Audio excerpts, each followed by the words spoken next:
For centuries, the reach of the Roman eagle defined the known world, stretching from the rainy hills of Britain to the deserts of Syria. To be inside the empire was to be within the only order that mattered. This dominance created a deep psychological certainty in the Roman mind. They believed they inhabited an eternal city, part of a civilization so stable that it was impossible to imagine its end. By the late 4th century, this outward image of strength sat atop a fracturing foundation.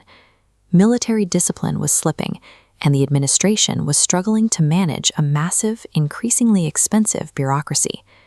This belief in their own permanence blinded the leadership to external change. They continued to operate as if they were untouchable, ignoring the shifting migrations and growing pressures building beyond the Danube. In 376 AD, a massive group of Goths appeared at the Roman border along the Danube. Driven from their lands by the advancing Huns, they sought safety. Rome granted entry, but viewed them as resources. Contained in cramped holding zones, the state began systematic extortion. Roman officials reached a level of cruelty that shocked the era, forcing starving Gothic parents to trade their children into slavery just to receive a ration of dog meat. Rome's assumption of absolute power led them to believe they could humiliate these people indefinitely. Instead, they had effectively imported a desperate, resentful population and given them every reason to burn the empire down. Driven by starvation and betrayal, the Goths took up arms. The refugees transitioned into a coordinated rebellion that the local garrisons were entirely unprepared to handle. The tension culminated at the Battle of Adrianople in 378 AD. The Goths did more than win. They destroyed the Roman army and killed the Emperor Valens on the field.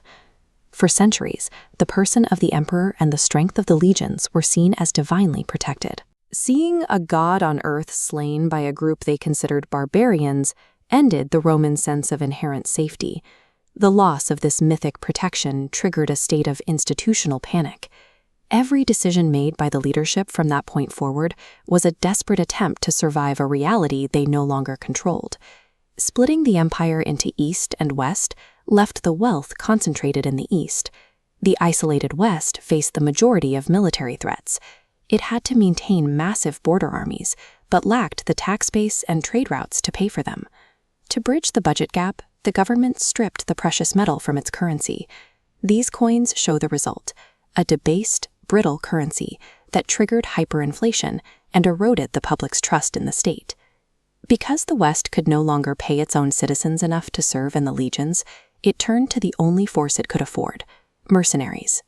By the mid-5th century, the soldiers defending the Roman borders were often from the same tribes as those attacking them. The survival of the state now depended on the loyalty of hired outsiders who were paid in a failing currency. Rome had effectively outsourced its defense while destroying its own economy. The empire was now a hollow shell, holding on to a cultural identity that its own military no longer shared. In 410 AD, the unthinkable occurred. The gates of the capital were opened, and the Visigoths walked through the streets of Rome. No foreign enemy had stood inside the city walls for 800 years. The physical occupation of the capital signaled to every citizen that the eternal city was fiction. Writing from his cell, St. Jerome expressed the shock felt across the world. The city which had taken the whole world was itself taken. With the capital occupied, the logistical and social bonds holding the West together began to unravel. Local leaders realized that the central government could no longer protect them, and the shared identity that made people Roman began to dissolve into local survivalism. When the end finally came in 476 AD, it was almost a formality. There was no great siege. A teenage emperor named Romulus Augustus simply abdicated and handed his crown to a barbarian general. The empire didn't collapse under a final, overwhelming blow. It reached a point where the people and the military were no longer willing to exert the effort required to maintain it. Rome's influence remains in our languages and our laws, yet its fall stands as a reminder that the stability of a civilization is often lost from within, long before a final enemy reaches the gate.